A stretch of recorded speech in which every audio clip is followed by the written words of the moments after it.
Friends எல்லாருக்கும் வணக்கம். இது உங்கள் ஐமேத் யூடியூப் சேனல். நம்மளுடைய சேனலை நீங்கள் சப்ஸ்கிரைப் பண்ணாமல் இருந்தால் ஃபஸ்ட்டு சப்ஸ்கிரைப் பண்ணிவிடுங்க. நம்மளுடைய புதிய சேனல்ஸ் 2 எக்ஸாம் மாஸ்டர் மற்றும் ஸ்மார்ட் ஸ்டடி அப்படின்னு 2 புதிய சேனல்ஸ் இருக்குது. அதோட லிங்க் டிஸ்கிரிப்ஷனில் கொடுக்குறேன். மறக்காமல் அந்த சேனலையும் நீங்கள் சப்ஸ்கிரைப் பண்ணிவிடுங்க. டுடே எதை பற்றின வீடியோ அப்படின்னு பார்த்தீங்கன்னா 11th ஸ்டாண்டர்ட் மேக்ஸ் 11ஆம் வகுப்பு கணிதத்தில் நம்ம எந்த டாப்பிக்லாம் பார்த்தா எந்த மாதிரி ப்ராப்ளம்ஸ்லாம் பார்த்தா ஜஸ்ட்டு பாஸ் பண்ணிடலாம். ப்ளஸ் வந்து பார்த்திங்கன்னா ஐ ஸ்கோர் எப்படி பண்ணுறது, சென்டம் எப்படி எடுக்கிறது, ஓரளவுக்கு 60-70 அந்த ரேஞ்சில் மார்க் எப்படி எடுக்கிறது, இதெல்லாம் இம்பார்ட்டன்ட் ப்ராப்ளம்ஸு. அதுக்கடுத்து 1 மார்க் கொஷின்ஸ்லாம் கிரியேட்டர்லாம் எப்படி கேட்பாங்க, 2 மார்க் கம்பல்சரி 3 மார்க் கம்பல்சரி கொஷின்ஸ்லாம் கிரியேட்டர் கேட்டால் எப்படி அட்டன் பண்ணுறது, ஸோ 5 மார்க் கொஷின்ஸு எந்தெந்த சாப்டரில் எப்படிலாம் கேட்பாங்க அப்படின்னு சொல்லிட்டு ஓவரால் ஒரு அவுட்லைன், ஒரு ரிவிஷன் ப்ளஸ் எக்ஸாம் டிப்ஸ் தான் நம்ம பார்க்க போகிறோம். ஸோ ஒவ்வொரு சாப்டர் வைஸ் வந்து கான்செப்ட் பேஸ்டு இம்பார்ட்டண்ட் எது அப்படின்றத நம்ம இந்த வீடியோவில் பார்க்க போகிறோம். மறக்காமல் நம்மளுடைய சேனலை வந்து நீங்கள் சப்ஸ்கிரைப் பண்ணுங்கள். வாங்க வீடியோக்குள்ளே போகலாம். டியர் ஸ்டூடெண்ட்ஸ் 11th ஸ்டாண்டர்ட் மேக்ஸில் மோஸ்ட் இம்பார்ட்டன்ட் ப்ராப்ளம்ஸ் கான்செப்ட் பேர் ஒரு அவுட்லைனாக தான் நம்ம பார்க்க போகிறோம். ஸோ என்னென்ன சாப்டர்ஸில் என்னெல்லாம் ரொம்ப இம்பார்ட்டன்ட் டாபிக் அதெல்லாம் பார்க்க போகிறோம். ஸோ வாங்க வீடியோக்குள்ளே போகலாம். ஸோ ஃபஸ்ட்டு வந்து பார்த்திங்கன்னா book back 1 mark questions. Book back 1 mark ரொம்ப இம்பார்ட்டண்ட். நம்ம புக் பேக் 1 மார்க்கை கான்சன்ட்ரேட் கம்பல்சரி பண்ணி ஆகணும். ஏன்னா ஈஸியாக நம்ம மினிமம் 15 மார்க்ஸ் எடுத்துடலாம். ப்ளஸ்ஸு அந்த 5 கிரியேட்டர் கொஷின் கேட்குறாங்க இல்லையா, அந்த கிரியேட்டர் கொஷின்ஸில் நிறைய வந்து பார்த்திங்கன்னா இந்த டிஃபரன்ஷியேஷன், இன்டகிரேஷன், அந்த பேசிக் ஃபார்முலாஸே கேட்குறாங்க நிறைய 1 மார்க்கில். கிரியேட்டட்னா ஃபார்முலாவாக கேட்குறாங்க, பட் புக் பேக்கில் இருக்காது. பட் அது புக்கில் இல்லாத கொஷின்ஸாக கேட்கும்போது நமக்கு அது ஃபார்முலாலாம் கேட்குறாங்க. ஜஸ்ட் அந்த ஃபார்முலாஸ் படித்தாலே நமக்கு போதும். ரொம்ப சிம்பிளாக தான் கேட்பாங்க 1 மார்க் பொறுத்து. ரொம்ப டஃப்பாலாம் இருக்காது. மேபி டஃப்பாக இருந்தால் 1 or 2 அவ்வளோதான். அதுக்கு மேலே உங்களுக்கு டஃப்பாக இருக்கிறதுக்கு வாய்ப்பே இல்லை. ஸோ 1 மார்க் கொஷினை ஃபஸ்ட்டு கான்சன்ட்ரேட் பண்ணுங்கள். அடுத்தது வந்து பார்த்திங்கன்னா 1 மார்க் அடுத்தது நம்ம கான்சன்ட்ரேட் பண்ணுவது 5 மார்க். ஸோ 5 மார்க் பொறுத்த வரைக்கும் சாப்டர் 1 கொஞ்சம் ஈஸியான சாப்டர். அதில் குறிப்பாக இந்த பைஜெக்ஷன், இருபுற சார்புன்னு இருக்கும். பைஜெக்ஷன் அதாவது எக்ஸாம்பிள் 1.30 இருக்குது. அப்புறம் எக்ஸசைஸ் வந்து 1.3ல் அந்த 12th some important. 12th some வந்து இந்த மாடலில் இருக்கும். அதுக்கடுத்தது 19th 20th சம் அதே எக்ஸசைஸில். ஸோ இதுதான் பைஜெக்ஷனை பேஸ் பண்ணி வர சம்ஸ், இருபுற சார்பு. அடுத்தது எஃப்ஆஃப்எக்ஸ் ப்ராப்ளம்ஸ் 1.3ல் செகண்ட் தேர்ட் சம். 1.3ல் second third sum f of x face பண்ணியிருக்கிறது. அடுத்தது கிராஃப் லாஸ்ட் எக்ஸசைஸ் 1.4. இதை பார்த்துட்டிங்கன்னா மேபி டைம் இருந்தால் லாஸ்ட் எக்ஸசைஸ் பார்க்கலாம். அது கொஞ்சம் இம்பார்ட்டன்ட் பார்த்துங்க.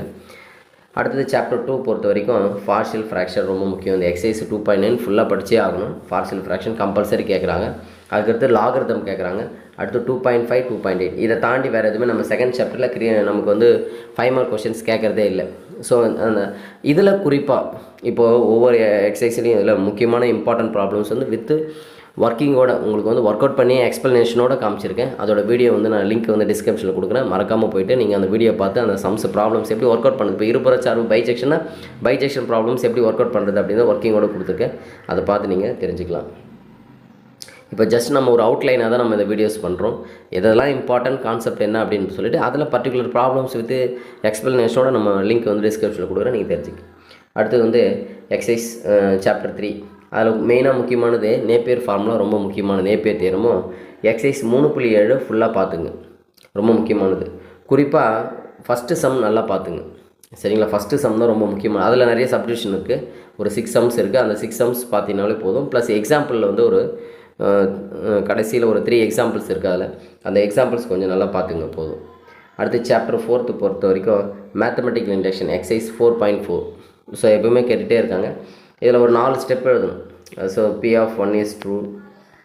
So P of 1 is true. அடுத்தது P of k. Let us assume that P of k is true. ரைட்டா?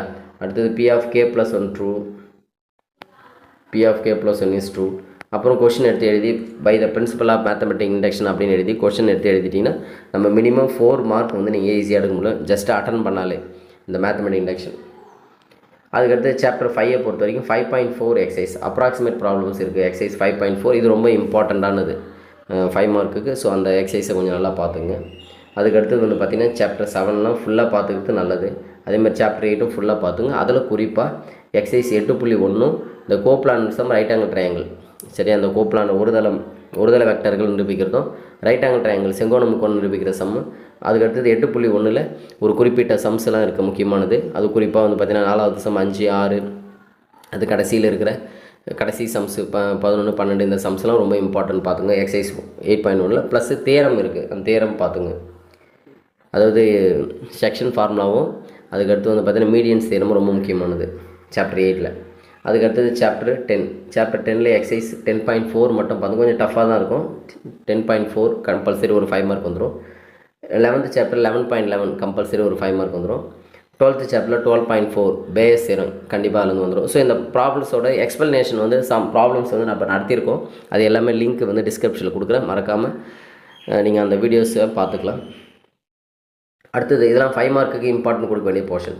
2 மார்க் 3 மார்க் பொறுத்த வரைக்கும் ஈஸியான சாப்டர்லாம் முடிஞ்ச வரைக்கும் ஃபுல்லாக பார்த்துக்கிறது நல்லது. குறிப்பாக எந்தெந்த சாப்டர்லாம் ஈஸினா first chapter easy, 2 mark second சாப்டரில் 2 மார்க் 3 மார்க் ஈஸியாக தான் இருக்கும்.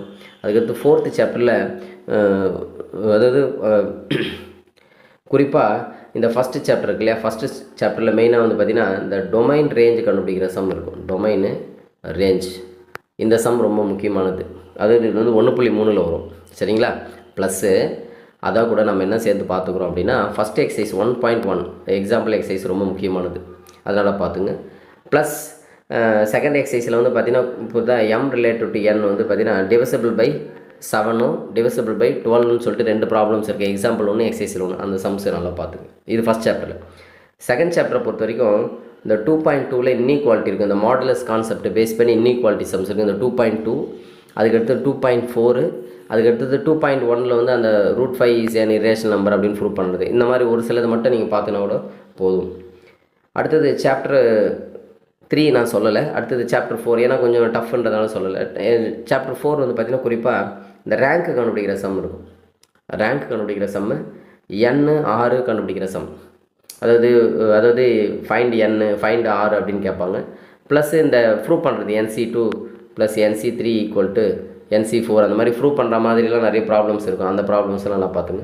அடுத்தது 5th சாப்டர் கொஞ்சம் முடிஞ்சால் பாருங்கள்.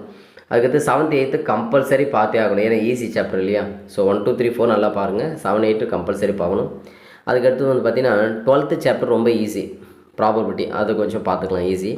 அடுத்து இந்த 9 10 11 இருக்குது இல்லையா, இதில் குறிப்பாக இப்போ 10th சாப்டர் எடுத்துன்னு வச்சுங்க. இதில் வந்து பேசிக் டிஃபரன்ஷியேஷன், பேசிக்காக சிம்பிளாக ஒரு x பவர் என்ன டிஃபரன்ஷியேட் பண்ணுவோம், n into x power n minus 1, அந்த மாதிரி x பவர் 12 டிஃபரன்ஷியேட் பண்ணால் வரும் 12 இன்ட்டு x பவர் 11. அந்த மாதிரி சிம்பிள் பேசிக் டிஃபரன்ஷியேஷன். sin x அப்படின்னா cos x, cos அப்படின்னா மைனஸ் sin x, அந்த மாதிரி பேசிக் டிஃபரன்ஷியேஷன் பாருங்கள். அதே மாதிரி தான் 11th பேசிக் இன்டகிரேஷன். ஸோ பேசிக் இன்டகிரேஷன் வந்து ஃபஸ்ட்டு 3 எக்ஸசைஸ் ஓகே, 11.1லேருந்து 11.3 வரையில் பேசிக் இன்டகிரேஷன் இருக்கும். ஸோ அதை கொஞ்சம் நல்லா பார்த்துக்குங்க, சரிங்களா. அந்த பேசிக் ப்ராப்ளம் பார்த்தா கூட நமக்கு ஒரு 2 மார்க் 3 மார்க் அட்டன் பண்ண முடியும். அடுத்து 9th பொறுத்த வரைக்கும் 9.2 9.3 மெயினாக 9. அதாவது 9th சாப்டர் பொறுத்த வரைக்கும் 9.2வும் 9.4ம் பார்த்தீங்கன்னா போதும் 2 மார்க் 3 மார்க்குக்கு. ரொம்ப இம்பார்ட்டண்டானது 9.2வும் 9.4ம் கொஞ்சம் நல்லா பார்த்துங்க. ஸோ இந்த ப்ராப்ளம்ஸ் எல்லாமே இப்போ நம்ம என்னெல்லாம் இம்பார்ட்டன்ஸ் சொல்கிறோன்னா அது எல்லாமே ஒர்க் அவுட் பண்ணி காமிச்சிருக்கேன். அதோட லிங்க் டிஸ்கிரிப்ஷனில் கொடுக்குறேன், அந்த வீடியோ பார்த்து தெரிஞ்சுக்கலாம். மறக்காமல் நம்முடைய சேனலை சப்ஸ்கிரைப் பண்ணுங்கள்.